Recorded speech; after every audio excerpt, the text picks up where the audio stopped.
Hi everyone, welcome to Veterans in Crisis podcast. Today we have John Quinn. John's just left the army after 23 years. 20 how long? 23? 23? 27. Oh, red horse. I thought it was only 27 years, mate. 27 years. So he's left the army after 27 years because now he's just got his finger in that many pies. It's unbelievable. He's just doing all sorts. That's why his beards went grey. Obviously, that's because he's going to be Father Christmas soon, isn't it? Yeah. I've got the size of notice. So thanks for coming on, mate. No worries. Anytime, mate. Anytime. So, if we start about you leaving the forces, what's that been like? Well, great. Can't lie, no word of a lie, mate. I'm absolutely loving it. It's when will it be? Be about 4 weeks this Thursday. Was my last working day officially. But I'm loving it. Being able to take the kids to school, pick them up from school, put my feet up a little bit, just a little bit, mind. Like you mentioned before, we've got all sorts going on at the minute. But it's nice. Do you know what I mean? I think for the past few years, it's felt like this. Oh, I have to get up and go and do this and go and do that, and now I just feel as though my wings have been unclipped a little bit. I mean, it's 27 years, that's a long time. It's, that's a lifetime, isn't it? Yeah, 94. July 94, started basic training. But I wouldn't change it for the world. I've said that before. I've really enjoyed my career. Had a great time. Family's been all over the world. Don't know if you can name one of them now, one of the kids. They've enjoyed it, and I think they've just grown up a lot quicker than you'd probably expect kids to do. But it's just life experience for them, and I don't think you can buy a lot of that. Do you know what I mean? So it's been good for them as well as me. Yeah, memories that they'll always have, innit? That's the thing. Yeah, definitely. And basically, life's all about making memories, isn't it?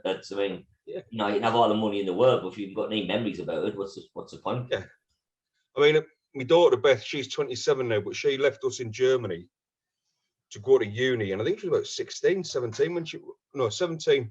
when she come back to the UK by herself to go to uni, and I do think it was the moving around in all the different schools she went to give her the confidence to be able to go off and do that by herself, and every now and again she'd come back in, dip into the bank of mum and dad to help her out, but she was very self-sufficient. You know what I mean? She got herself a part-time job while she was going through uni, and now her and her fiance, they're living down Leeds, bought their own house, both got decent jobs, and it's good. Did she go to Leeds uni? No, she went through to Northumbria. Aye. Yeah. What did she do? Northumbria University was based in Newcastle. Yeah. I used to work there. What did she do?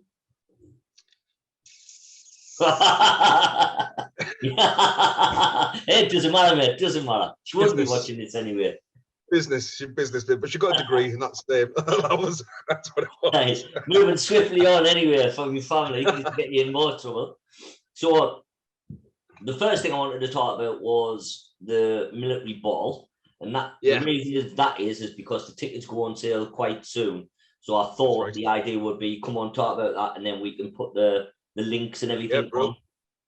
Well, I think this will be going out on, did you say a Thursday? Yeah, this should go out on Thursday, yeah. So what date are we on now? 29th. So the tickets go on sale on the 1st, so I think it's the day before. Yeah. This goes out, and it's just really, really good to be able to start planning for this again, and the response from people it's always been overwhelming for this event. People travel from all over the UK to come and attend, and it can get quite emotional over night time. You know what some squaddies are like. Sometimes the tears start rolling after we've had one too many drinks, but it means a lot to people, and that's the driving force as to why we'll always do the ball. It'll always be an annual event, and it's just really, really good to be able to start planning for it again. And hopefully we'll have another great night. People who don't know, like when you did it, obviously with COVID, you missed last year's. But the first year you did it, we got a share of the money. Vic's got a share of the money, and we're greatly received. We did a lot of good things with that money. So Or Well, that's the can't whole tell aim you. behind it. It's well, there's two aims behind the ball. One of them is to give like an affordable event, like black tie event for people to like veterans and serving family, friends, any supporters of the armed forces to come along to. So there's a lot of events where you're looking £100 to go, £120 to go to something like this, where ours is, you know, we've had to put it up this year to £55, but that's purely down to external costs that, you know, we can't afford to pay ourselves, so we have to pass that on the ticket price. But no, I've lost track of what we're talking about now. I know it's the military ball, but So you've just tell us the ticket prices and stuff. So do you want to tell people sort of what it entails, the night itself? Yeah, so next year it's on the 2nd of July, Saturday the 2nd of July. It'll be only our second military ball. The last two have been cancelled due to COVID and the lockdown restrictions, but the first one we deemed it as a roaring success. We had 260 odd people attend.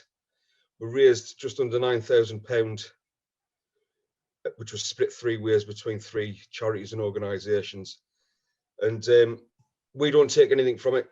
There's no financial, you know, benefit for us to do it. It's just personal benefit that we do it for. We don't take a penny away from it. Everything that's raised through the ball goes directly to the charities and the organisations that we're running it for. So for next year, like I say, Saturday the 2nd of July, it's £55 a head, or £500 for a table of 10, and for that, you'll get a reception. Everyone on arrival gets a reception drink. There'll be some entertainment. I don't want to give too much away, but there'll be some entertainment during the reception phase. Then we'll either be piped into the main hall, where everybody will go and sit at the tables. I'll give the opening address. They'll have a 3-course meal, and there'll be entertainment on all the way through the night. And there'll be a main raffle going on, and there'll be a silent auction. I found that the silent auction is the best way to go. I think everybody just feels a bit more comfortable with it, because you always get the odd show, 1 or 2 shows, who will be jumping up, chucking their hand up all over the place, which is great. But I don't want anybody to feel uncomfortable sat there. Well, it sounds kind of 55 quid, man. I know, 55 quid. I know, totally, mate. And yeah, 3-course meal, loads of entertainment. A lot of people used it last time as a reunion. A lot of regiments used it as their mess function. But it was nice. It was nice. You know, everyone was wearing the black ties, and apart from Mal, but we'll let him off with that. No, just out him on here. Out him, because he deserves it. Yeah. I didn't even know what he's done, but he deserves it, man. Mal got a bit confused as to what a black tie was, and just turned up with a normal black tie on. And I just assumed he'd know it would be a bow tie, but well, don't knock him too much, because I'll be turning up with a black tie on as well, because I'm not wearing it. All right. So, but I know you don't particularly like wearing ties, so I wouldn't be surprised if you turned up with an open neck. No, I've got a black tie, right? But nobody can never say anything because it says black tie on the thing. You know what I mean? Well, I'm just not. I'll meet you at the door. I'll meet you at the door, and I'll give you a dicky ball, mate. I'm not wearing a dicky. I'm worried about this, because I've been growing this for the past 2 or 3 weeks now, and like the freedom beard, everyone seems to grow, but I'm a bit worried about this. If I've still got this next year, how's that going to look with? Nah, you'll not have that next year, man. You look like fucking Bear Grylls or something. I know, mate. It's looking a bit of a mess, isn't it? See, I grew my hair when I left. Like, wait, there's no chance of that happening a year. Yeah, I can. Nah, wait, we'll grow it. Let's see it down here. No, let's see. No. It's like this because I look more of a twat with it grown. It looks like a tennis ball. It just grows straight out. Get in a top knot. You'll be all right, man. Right, mate. Next thing, Armed Forces weekend. I don't know how you've got any time to yourself, like, to be honest. Well, do you know what? It's good people around us, mate. There's good people around us who take a lot of the flack and a lot of the slack. And So yeah, no, it's good. We had our first committee meeting for the Armed Forces weekend a couple of weeks ago. That went really, really well. Everybody's got their own little taskings to be getting on with. So yeah, that's going ahead next year, providing this new variant doesn't kick off and put everything to standstill again. But yeah, Armed Forces weekend. So at the usual. if people want to get in contact, maybe to get a stall, or I don't know, do you? Yeah, well, we've got stalls and that. Yeah, definitely, mate. We need people for everything, really. You know, we've got social media pages now all over the place. So Facebook, just message on Facebook. Or there's the email address afdsunderland@aol.com. Or is that a website address? I don't know. Why don't you just send us all the things? We'll put them. Yeah, I'll send you the link. But it's Janice is to be fair, Janice is the mastermind. Janice Proctor, she's the mastermind behind this whole weekend. She's just amazing, mate. What she can do, and the people she knows, you know, she pulls it all together. And I'm just a pretty face in the background, I think. I wouldn't say that, mate. You might be in the background, but I wouldn't say the. Maybe it's not pretty. But yeah, Jan's a lifesaver, mate. I don't know how she gets the time to do it, but she knows everybody and everybody knows her, and she makes life so much more easier. Well, I'm always away that weekend because I always go to a festival called Stone Valley, and that festival is now being moved to August, so I can actually go this time. I've never been to one before, so I'll definitely come. We'll have a stall there. Yeah, that'd be good. So the next thing, Vet Fest. Vet Fest, yeah. It's non-stop, isn't it? It is, mate. It's non-stop. Well, this is going to be run over VA weekend next year, 8th and 9th of May. I'm working with Laura and Dave on this. Again, they're really the driving forces behind this. And it's shaping up to be a really, really good event since it's going to be held at the Rayton Arena over the 8th and 9th of May.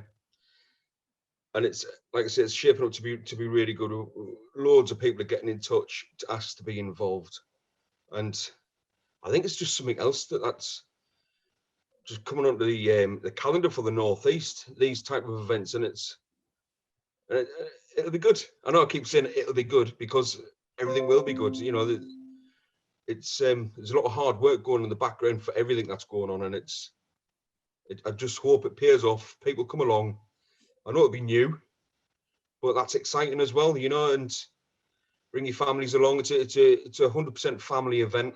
We're looking at putting something on for the Saturday evening inside the arena. But yeah, it's still early planning stages for everything. But yeah, it'd be great. Fun fairs, food stalls, stages. You know, on the Sunday, that's going to be more of the VE type themed. You know, the garden party things that you see, street parties. So loads of bunting up. Yeah.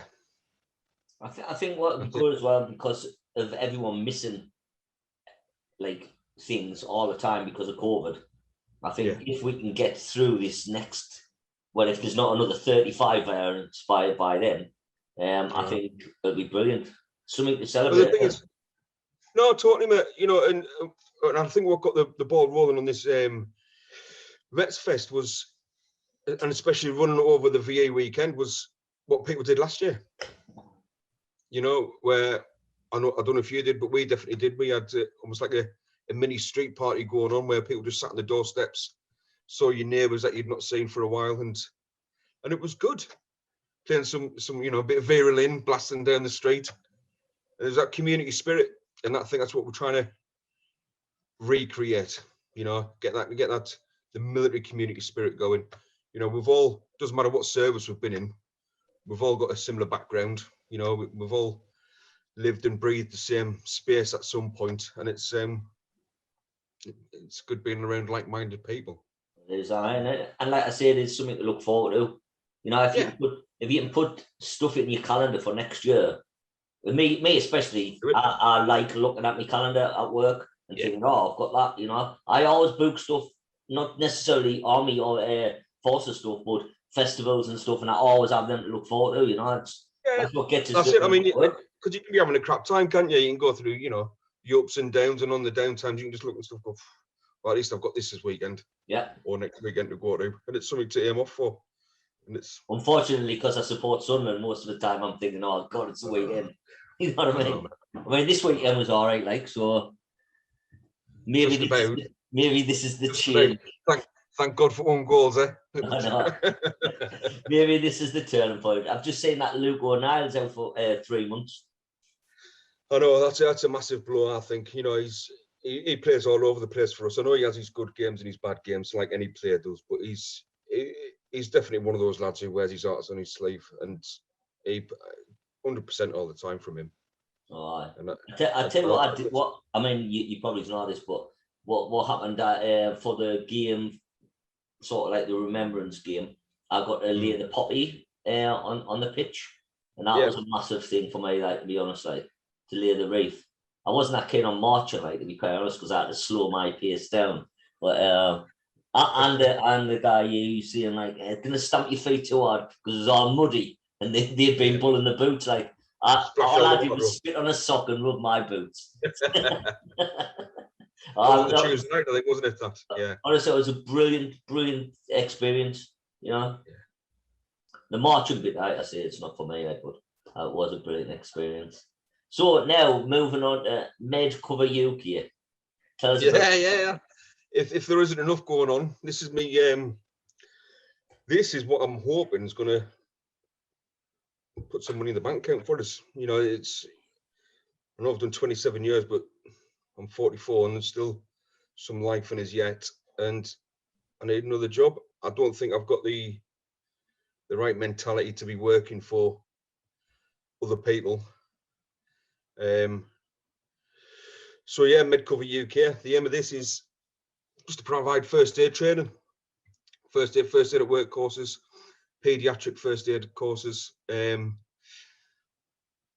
health and safety compliance courses like manual handling, fire safety, and stuff like that. Yeah, so it's obviously starting off pretty small, even though the website might give a different impression that it's a big company. It's not. It's just me and a few other lads at the minute who have managed to talk into working on a freelance basis. But yeah, it's all regulated stuff.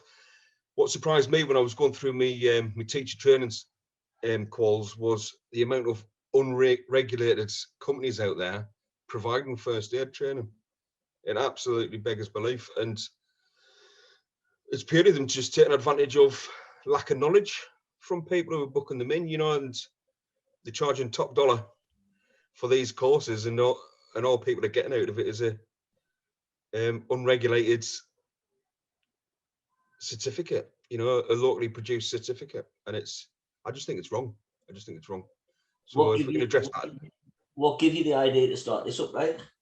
What made you move into that kind of? Well, I've been a medic for the past 27 years, and I was looking at just going into something completely different. And then I think my missus, she turned around and said, well, why are you going to throw away all you've done over the past 20 odd years?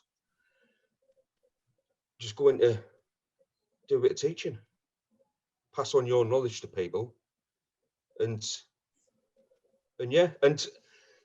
I'd never really been keen on teaching in the army, being an instructor or anything like that. I'd always been a bit stupidly, you know, if you can't do it, teach it type thing. You know, that's the way I was younger. But as you progress through the ranks, you're kind of forced to do a bit of instructing, you're forced to do a bit of teaching. And I learned to really enjoy it.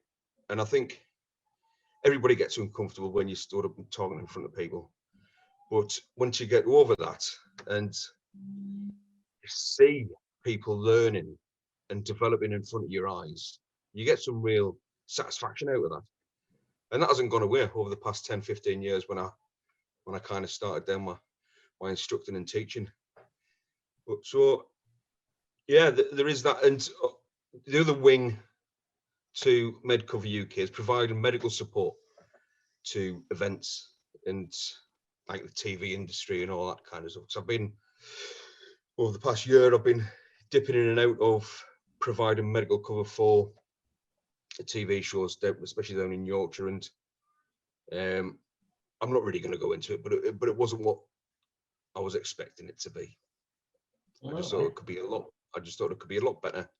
And yeah, and I think me and the team that I've got plenty of stuff to do, haven't you? So yeah. But the thing is, mate, I'm hoping that eventually I'll just be able to sit here. I'll be able to sit here. I'll have enough instructors dotted all over the country, and it's farming work out, just passing work out to people, you know, and that's what it's all about, you know. Everybody wants to make a living, but I think you've got to look after your own a little bit as well. And I know there's plenty of lads who've left the military. I know.